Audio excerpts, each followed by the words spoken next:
जो शख्स अपने आप को नहीं समझ पाया, खुद को नहीं पहचान पाया, सच में फिर वो किसी को नहीं जान पाता। अकेलापन असल के वो क्लास है जहाँ भगवान सबसे ऊंची पढ़ाई, सबसे गहरी पढ़ाई करवाते हैं। ऐसी ऊंची क्लास है ये। क्लासरूम बड़ा कठोर है, बहुत बहुत बड़ा कठोर है। इसमें दाखला तब मिलता है जब हम तैयार हो जाते हैं। मुकम्मल तौर पर जब हम तैयार हो जाते हैं तब हमें इस क्लास में परमात्मा दाखला दे देती है। कहती है इस क्लास में जाओ, अब इस क्लास की पढ़ाई मुकम्मल करो।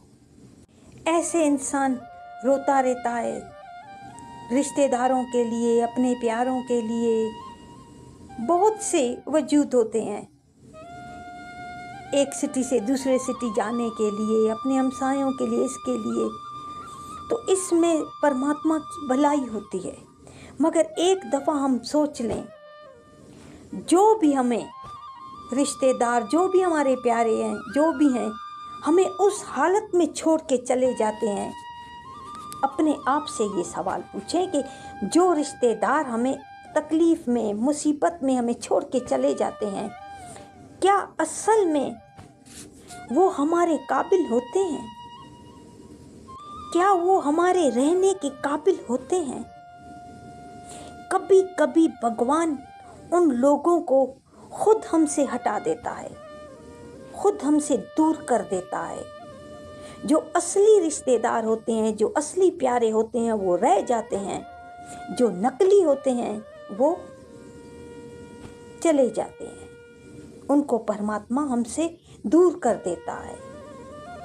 फिर दर्द होता है, इंसान है, दर्द होता है।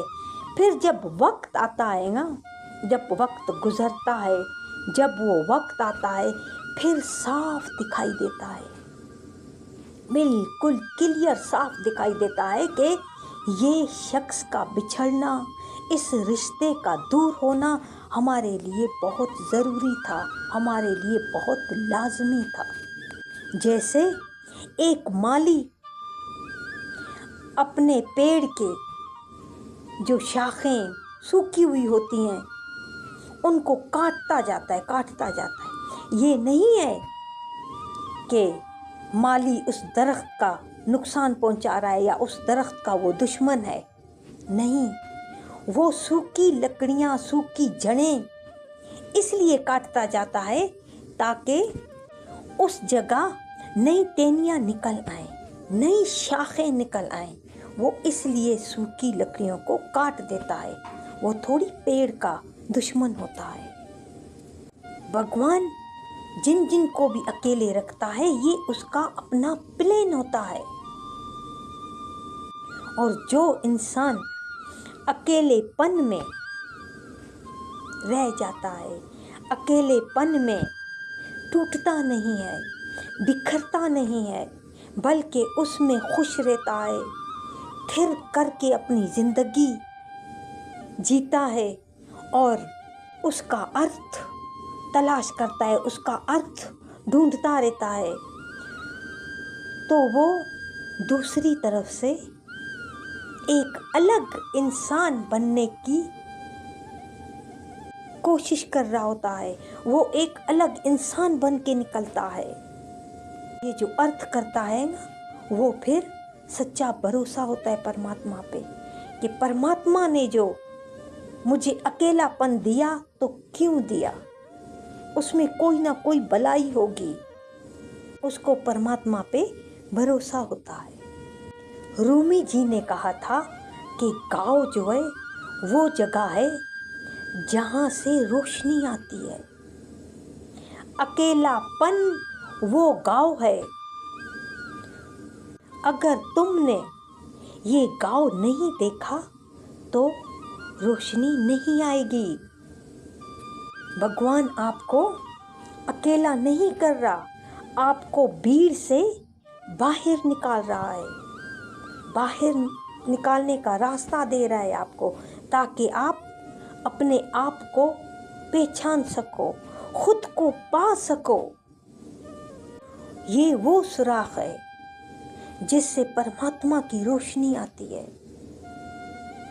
कि देखें परमात्मा क्या कहना चाह रहे हैं, परमात्मा क्या बनाना चाह रहे हैं हमें। हर एक में भलाई होती है।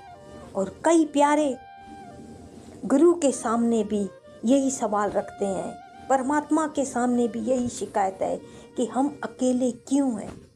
मगर अकेलापन परमात्मा उसको देता है जिसको अपने लिए तैयार करता है। अकेलेपन में ही परमात्मा मिलता है।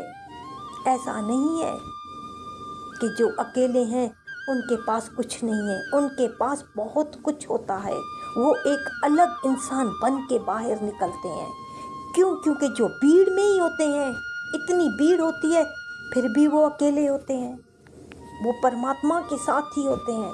इतनी भीड़ में भी वो फिर अकेले ही रहते हैं, उनको भीड़ चाहिए नहीं, क्योंकि परमात्मा ने उनको भीड़ से अलग कर दिया ताकि अपने आप को पहचानो, खुद को जानो।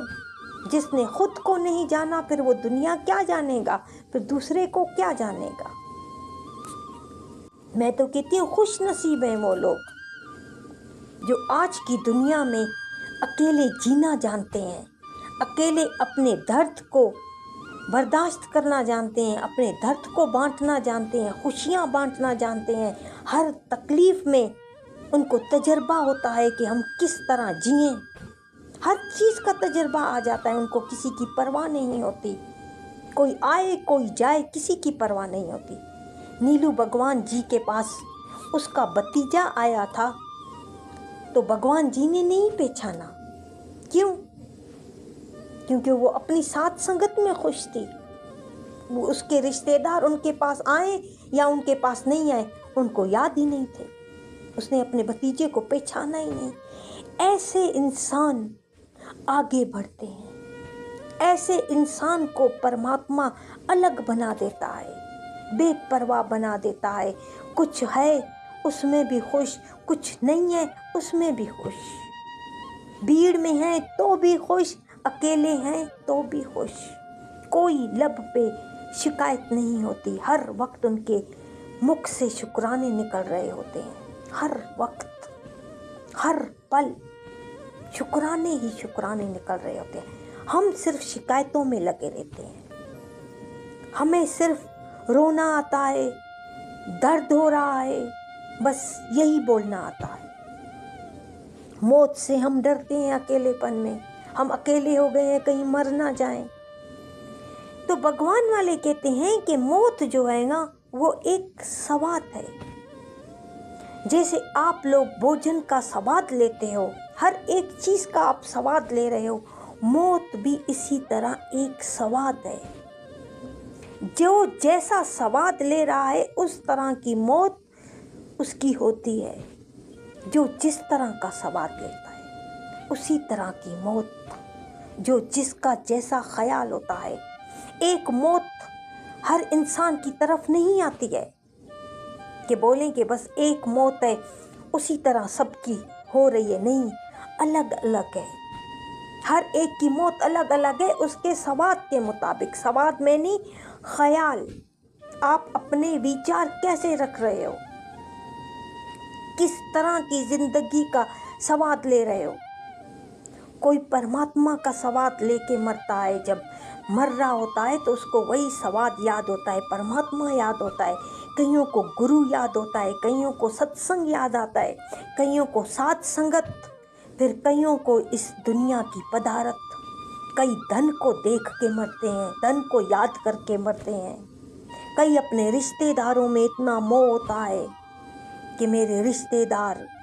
कईयों को दुनिया की कई पदार्थों में मोह होता है, कई पदार्थों के साथ प्यार करते हैं। जैसे लैला मजनू एक दूसरे के साथ प्यार कर कर के मरे, उनका वो स्वाद था, उनका प्यार वाला स्वाद था।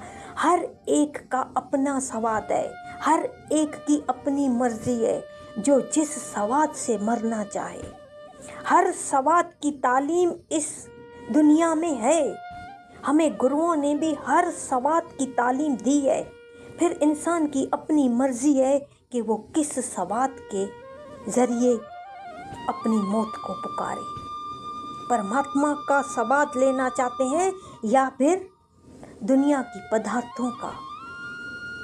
कई किसको देख के मरते हैं, कई किसको देख के मरते हैं। इसीलिए गुरु ने बोला कि कोई अकेलापन नहीं है, कुछ भी नहीं है। हर इंसान का अपना सवाद है। आप जिस तरह अपनी ज़िंदगी को देखेंगे, अपने आप को खुद जांचेंगे, उसी तरह आपकी ज़िंदगी चलेगी। ये आपके अपने ऊपर है। आप किस तरह की ज़िंदगी जीना चाहते हैं, किस तरह का स्वाद लेना चाहते हैं, ये हमारे अपने ऊपर है। मगर हम थोड़ी सी बात पे घबरा जाते हैं, अकेलेपन से घबरा जाते हैं। मगर अकेलेपन में ही ऋषियों ने, मुनियों ने परमात्मा पाया। अकेलापन ही इनको परमात्मा तक ले गया। पहाड़ में जाके अकेलेपन में परमात्मा को पाया। जंगलों में जाके अकेलेपन में जितने भी ऋषि मुनि, आप इतिहास देख लो, जितने भी महासाधु